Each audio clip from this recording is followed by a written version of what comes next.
Hey, what's up, guys? So today we've got the Redcat Volcano 16 sitting in front of us. We're going to do some upgrades for it. Basically, every upgrade I can put on it, I'm going to have on this thing, including changing it from brushed to brushless. So I'm looking forward to, showing you guys how to do this. I've done it already once, but the process is not simple as far as you can't just upgrade part of it in the drivetrain. You almost have to upgrade all of it. Not completely all of it, but the majority of it has to be upgraded if you're going to even change one thing, like this, the diffs or the spur, anything like that. You have to change all of the drivetrain, at least to the diff cups and drive cups out drives. And then, of course, the shafts and the stub axles out can be plastic if you want, but if you start going brushless, you might as well change them anyway, because those are the biggest things I see broken when people do upgrade this to brushless, is those plastic drive cups. So this will also be a relative video for the Black Zon Slider, if you have that vehicle. So the same exact chassis. I'll go over some of the upgrades as we go of exactly what we're doing, but pretty much I'm going to do everything. I'm going to do the shafts and everything out, basically from axle in. And I'm going to show you guys how to do it. It's not very hard. It's a little intimidating because you got to take it all apart, and it's not very clear of how to attach the new center shaft through the spur. So I want to make sure I show you guys that, just so everybody can see it and get a visual of it before you have to do it yourself. So this truck has probably been one of my most popular trucks so far under my new store. Just because price point, obviously, you get a ready-to-run truck, $100, but it's also the durability of this thing, man. I've let kids in the store drive this thing. I've had my kid driving it, beat it up good 8-10 times before he even let me have it for the store, because this is his truck. We've yet to replace one single part on this truck. Everything is, he's got a little wheel wobble in the front, which I'm going to see if the new axles get rid of that wheel wobble, because it's something to do with the axle, or the way that it's in there now. The screw or something that's holding it is bent. But that's it. And I mean, the abuse that this thing has taken, that's actually not bad. But we're going brushless, so we want the drivetrain to be there, because I know for a fact, like I think it's the Hayabu Boxing, if I'm saying that correctly. Basically, the one you can get on AliExpress like this, that comes brushless, is selling you this brushless with the exact same drivetrain as you see on these models. And to me, that's crazy, because it's just, you shouldn't have a brushless setup on plastic gears and bevels and all, but they do. And I've already had 2 customers with those models come in for upgrades because they had them and shredded the diff gears. And then, of course, one had split the rear drive cup. All right, so on to the upgrades. And don't worry, guys, if you guys are looking on the website for anything that I sell, I will have a kit. These are all individual parts sold that way, but I will have a kit with basically all the parts you need to do the middle drivetrain, and then give you the add-on options if you want to do it from the wheel out. So if you just want to upgrade your drivetrain and keep it brushed, you might not need to do the wheel out, save a couple extra bucks. It's not much. It might be like 20 bucks difference.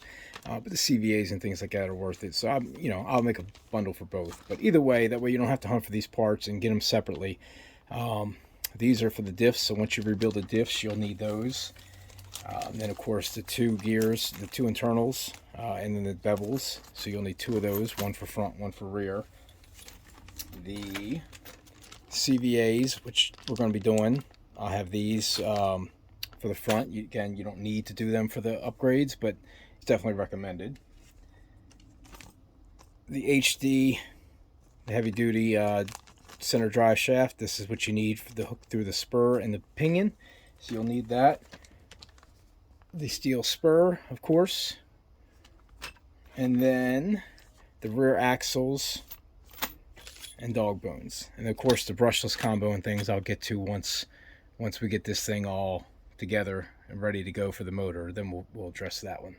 Oh, of course, and then also the shocks. These are the oil-filled shocks that they're probably like a 20 weight or something in these. They're very springy.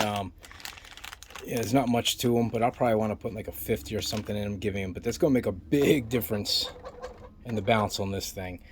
And then, of course, I'm not sure if I'm going to do this one yet. I do like the truggy look, but this thing's just been so durable. I don't know if I want to throw a wing on it and make it truggy. But we do have the Black Zon Slider rear wing assembly that should mount right onto this. And I might do up a custom body for it in the truggy body. So, we'll see one way or the other. And these holes from Black Zon, they all line up exactly where the stock ones are. So of course I'm through the plastic bag right now, but this is in and that's in. So they fit right on like factory and good to go. And the 2-in-1 brushless combo that I'm getting, I'm not sure. I haven't brought it out and shown it yet because I'm not sure if it's going to bind. It looks exactly like this. It's brushless. I'm not sure it's going to bind to the stock remote, but we'll find out. And I was going to go 2845, which is a couple of the people that we've upgraded already we went with. But since they had these for the Black Zon, the brushless, I just brought in the 2435 ones because I've seen the other one with the 2845 and it is insane. I'm talking standing backflips, and it's just too much, I think, motor for this truck, but it's like this size. So the other one should be a hair smaller than this, maybe come to right here, but we'll see once we get it out and go to switch it all back over. All right, guys, I'm going to get wrenching on this. We'll get the top off. I'll try to get the camera angle a little bit better so that it's maybe above looking down. We'll see if I can get that to work out. All right, so this angle should work for us, hopefully. We'll see. I'll adjust it if I need to. So depending on what you're doing as far as the upgrades go, if you're doing the whole thing or axle to axle, you may or may not have to do everything that I'm about to do. I'm just going to strip it because I have to have the wheels off to be able to do the axles anyway, but also it gives me access and movement. The shocks are going to come off because I'm going to be replacing them. So let's just get them out of the way and kind of leave us with the chassis so we can start attacking the upper plate to remove this whole piece. All right, so I got it all ready to go. So now we're going to get this top piece off, which is, let's get here. It's the 4 screws here on this end, and then there's 4 screws here on this end, and that should release the towers, and then we'll get these screws here, and basically this whole top should come off. All right, so for the back, the arms are attached to the tower right here. So you can just take out those 4 screws. The front, you have to take out the 4, and it looks like these 2 as well.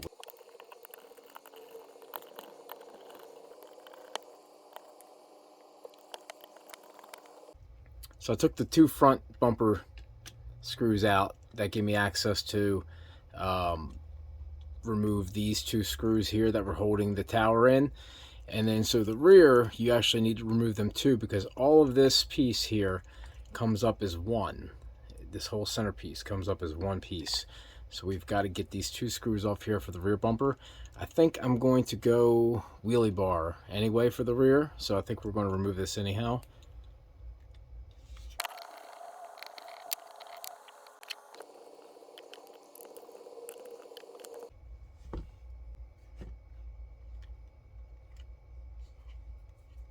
I'm going to clean mine up a little bit, so I'm just going to take this apart a little further again than you probably need to go, but I'm just going to clean up some stuff while I've got it apart. It's a good time to do some maintenance and get some of that crud out of there. Front's pretty clean. I'll probably just leave that majority on and wipe it down, but this gives me access to here. And then we've got 2 more screws, I believe. Oh, right here. So we got 2 more here. All right.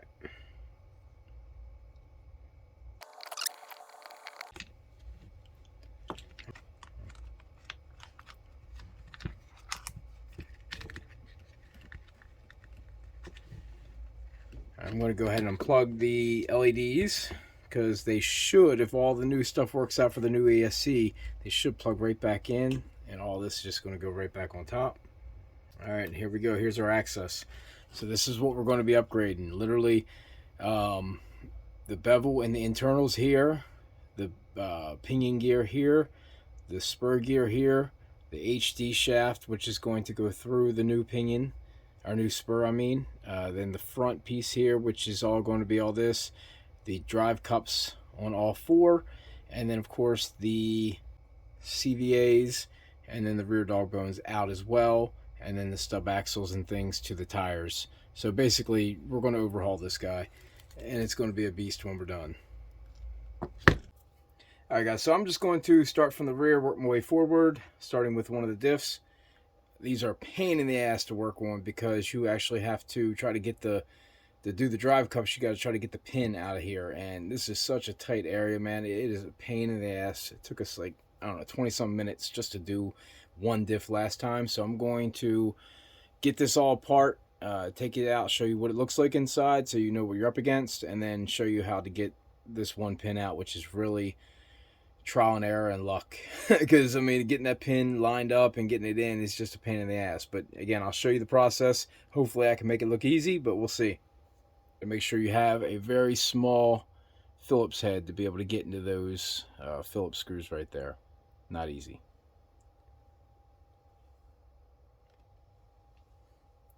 All right, we got the screws out. So this is what she looks like in here. You're only going to be putting back in 2 cross gears, not 4 like they have in here. And you want to make sure that when you get the new bevel in, that you are taking this inner piece out right here. There's a, you see the piece with the holes. This piece actually comes out. So you grab some needle nose pliers and give it a yank, and that should come out. And then you also got to get the gear off of the pin, which this is the easy side to do.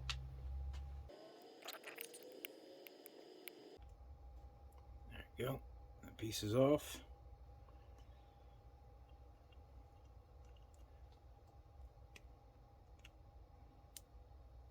That piece is off. This pin's easy.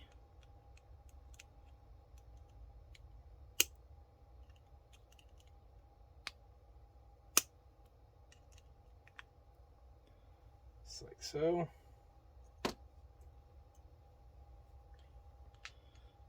Now the cup comes right out the back. So keep your bearings, of course, because they don't give you bearings in the new kit. So this off of that piece, and this and the internal gear, if you're going to do the full upgrade, you can get rid of. And then of course, same thing on this side, the bearing and all, everything else is going to go. So I'm going to go ahead and get this cleared out, and we'll work on getting that bottom pin out. All right. So this little grub right here is a 1.3 millimeter. Good luck finding that in your ordinary setup, but my toolkit actually had it. I kept trying to put stuff in there before and couldn't get it because it wasn't a 1.5 and it wasn't a 1. So I never even tried to get that for the bleeder. But, you know, when you put regular oil in here, that is how you fill the diff and make sure the excess comes out and then put this screw in. But it's also a good way to get that pin out. So I was able to slide it into that hole, and now this comes out. So that is 15 times easier than sitting here trying to angle that out. And it's probably the way it's meant to be, even though we did get it without doing it before. It's just so much easier. So I'm going to leave this setup in here like that, just because I can push it right back in and thread the new one in. So let's go ahead and rebuild the new one, leaving it just like that. So we're going to go ahead and take one of the new cups. Make sure you don't forget your bearing. Slide this on up in here. I'm going to use just one of these other pins to kind of push that through. I should be able to grab my... Alright, so I got the new internal in. Everything's in, spinning good. Alright, so we set that down. Alright, so this is where we're at for right now. So I've got my pin going across, my washer in. I have my piece started with my screws going and my new diff cup in. So now we just got to put the gear on. She goes down there. Now we're going to put a little oil in. So I might go, normally on my big trucks, I might go 100 to 80,000 K in the diffs. I'll probably do like a 60 maybe in this truck. It's a little smaller. I was thinking maybe 80 though. Just want some reduction there. I don't want the tires getting too much left and right. I like it to kind of be an even power. So I think I'm going to go maybe 80 since I have 80 sitting here. Alright, so after some consideration, I think I am going to go 100. Because I have 100, I have an 80, and I have 60, but I'm just going to go 100. So I've done 80 and 60 in a couple of the other guys' diffs. Let's just make sure you're lining your tabs up in there. That should all be good. Now we'll screw this down. All right, and we've got one diff done. Ready to go.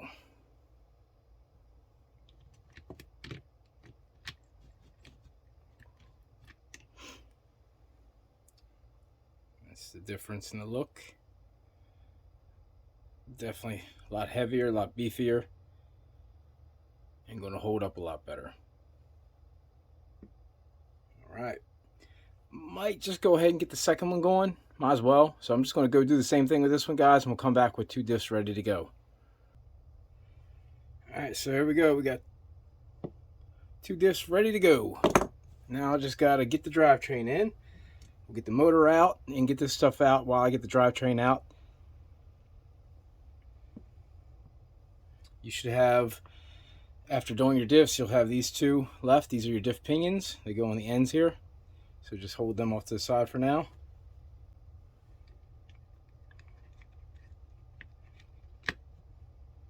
This just slides off the end. This just slides off that end.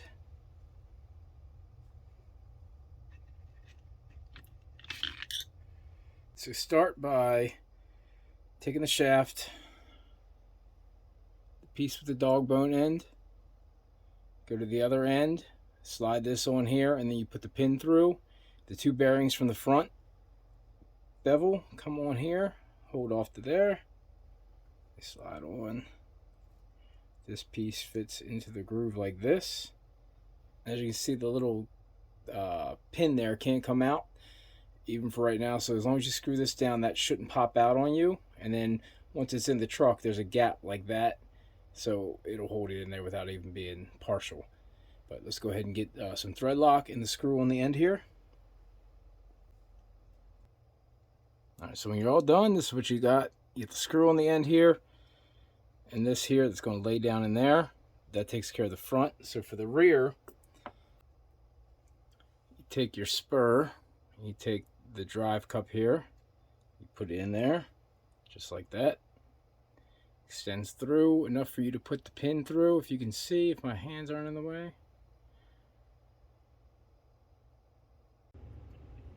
All right, so I lied. Well, I didn't really lie. Let's just say I gave some bad information. So this actually was the hardest thing to do by far, now that the diff access is there with the 1.3 millimeter hex.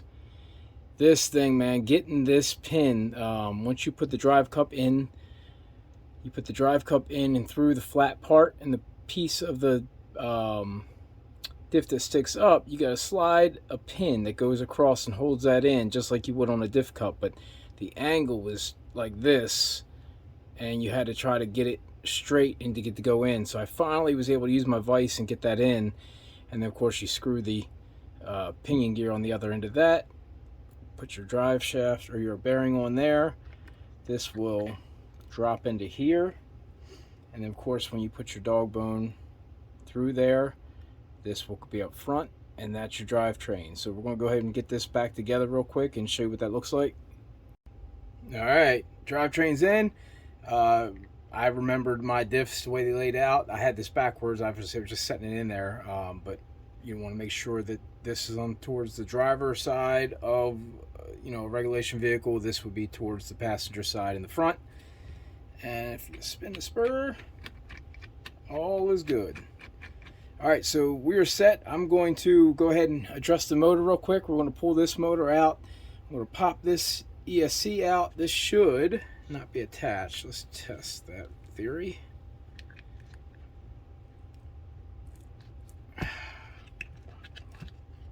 Awesome. All right, so there is the brushed motor. This plate is a 14 tooth pinion and a 13 tooth pinion. You flip it and it's one way or the other. So it'll say 14 on one side and 13 on the other. So just pay attention. Right now it's showing the 14T on there on the top right hand corner. I don't know if the camera's picking that up or not. So I'm going to keep it that way. I'm going to keep the 14. I'm going to keep this pinion on here, which is perfectly fine. Not on here. I'm going to keep the 14 tooth because I'm not going to change the gearing up anyway, because if anything I'd want to go up a little bit, and since this motor mount is so limited with only a 13 and 14, there's no point of going down for more torque because there's going to be plenty of torque with the outer brushless system. So I'm going to keep it at 14. Go ahead and take these 2 screws and this pinion off of here.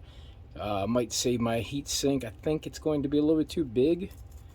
Actually, this goes all the way around, so there is no saving that unless it slides off. Yeah, it slides off. But again, I'm not going to salvage this probably, as it might not fit. Actually, it looks like it's a...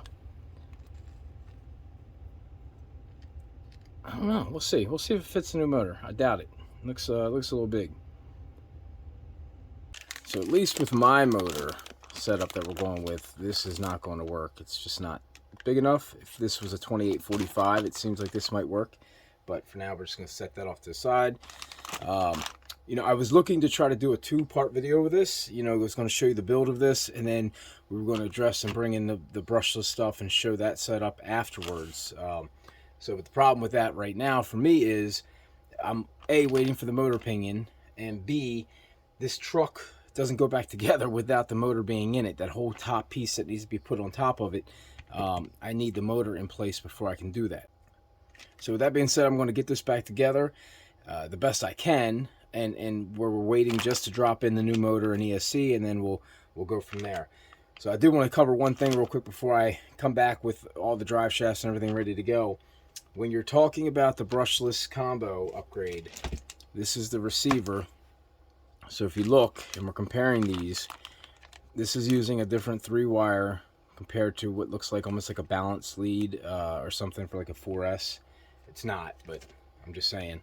So you will need the brushless servo because this will plug into this spot here, and you do not have that option there. Maybe unless you did some rewiring and stuff with the original one, but you know, I wouldn't even hassle with that. Just replace the servo. They're fairly inexpensive. The LEDs do look like they're going to plug right back in, and of course your new motor wires will be plugging in this way versus this way. But other than that, you will need all 3 of these if you decide to do it, and we'll touch base and see if this one binds with that remote as well. And I'll get back to you, let you know. This could be all for nothing, and I have to replace this anyway with a standard remote receiver. But I'll figure that out here by the end of this video. All right, so we got it back together halfway. This is all I can do until I get this motor assembly in. I mean, I could put the motor in the mount and stuff like that, which I will, and be waiting for just the pinion when it all comes in. But this piece attaches here, so those are the only 2 screws I don't have in. I figured in the meantime, what I'll try to do is get my servo centered, and then, well, you know, since we have it in, we might as well just go ahead and test it and try to get it to bind now. That way, when we're fully done and I can put it back together, I know we're ready to go. So we're going to try to fire this up real quick and see if we can get this to bind with the stock Redcat remote. There's supposed to be a bind button in here. One of these. I don't feel a button in there though. Unless it's that one. That should be the light. Yeah, that's just a light. Ooh, that was an auto bind. I didn't even have to hit a button. Let's see. What? Awesome. No problems. Perfect. Motor's running. So the motor is turning this way right now, which that is reverse. So I'm going to need to reverse my wires.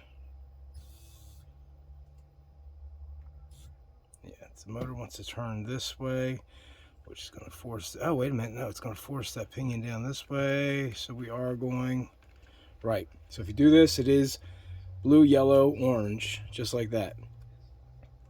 This is the right rotation for the motor.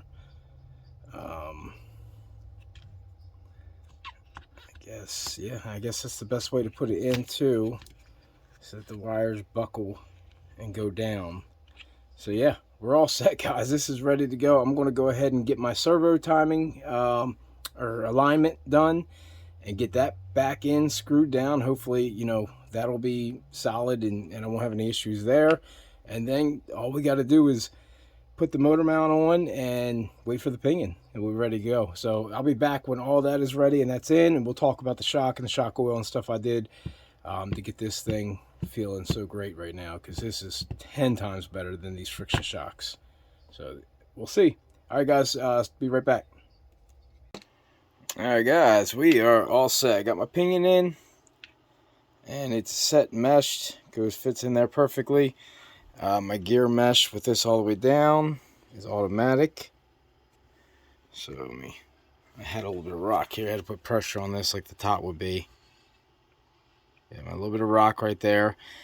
It is a preset, again, 14, so it'll have the 14 written up here. If you flip it over, it's for a 13, but I think I was good, being that I was going to add a little bit more to it. Yeah, everything feels good. I'm going to go ahead and get this top cover back on, and we'll get it all back done, get my servo mounted down and centered, and then we'll be right back. All right, guys, we are all back together, all set and ready to go take her for a test run. So let me just cover a couple quick little things here, because I did a couple different things. I wasn't sure the punch difference. I got to look to see if this is a 3S setup or if it's only 2S, but just in case, I wanted to make sure it was ready. Plus I had it laying out to put the wheelie bar on. Also, I, for now, have taken the shocks off the front. When I was trying to do my servo and align it, I noticed when I was pulling this back, there was a lot of tension in here, and it was, I believe, because my arms were at such an A-frame up, and you know, some of these links were just, it looked like they were stressed. So when I put it at a flatter chassis, I had better left and right movement. And then of course, when I hooked the servo up, I noticed it was sticking a little bit. So now that it's like this, the servo should work left and right without any problem. I did test it when I was just putting the servo in for alignment, just to make sure it was turning better like this, and it is. So it was definitely an issue for me. I am going to try to go back to these. I think I did like 50 or something in these. Again, I just, you know, for the rear, that's perfectly fine, but I might go to like a 20 or 30 and see if I can get them to be a little softer. If not, I'll just leave the friction ones on there and have it running fine, because it won't bother me either way. But we're all set. I'm going to end this video without running this thing. I got to charge up this battery, which has been used a couple times back and forth in our demo. Not to mention, you know, it's been in this truck for a little bit. I don't remember how the charge is on it. So I'll go ahead and pull this battery out. We'll charge it. I'll get the other one charged up, and then that way we have a side-by-side comparison. I can show you what the stock one is running like compared to our new brushless setup. So the drivetrain, I can tell you, is going to be 100% better. That's a fact. But we'll see. All right, I'm all set, ready to go. Hopefully by tomorrow we'll get this thing out and I'll do a comparison run for you guys. And then I'll be back. So look for another video. Appreciate you guys.